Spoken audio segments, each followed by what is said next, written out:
వాళ్ళ దగ్గరికి మనం ఏదో ఒక రకంగా పడుతున్నామో సహాయపడాలి. సహాయపడాలా కదా, లేకుంటే మనం నేను ఇన్ని సంవత్సరాలు నేర్చుకున్నది అర్థమే కదా. డాక్టర్ ప్రియులరా,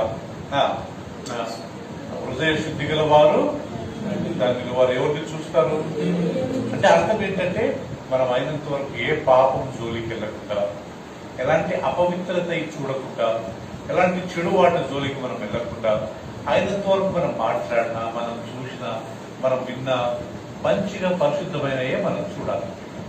అదే కదా దాని అర్థము. అలాంటి వాడు మాత్రమే రేపు చనిపోతే ఎవరు చూస్తారంట?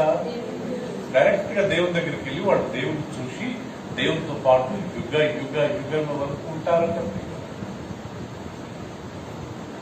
కనికరం, హృదయ శుద్ధిగా ఎప్పుడు మన హృదయం శుద్ధిగా ఉండాలంట. దొంగతనం చేసి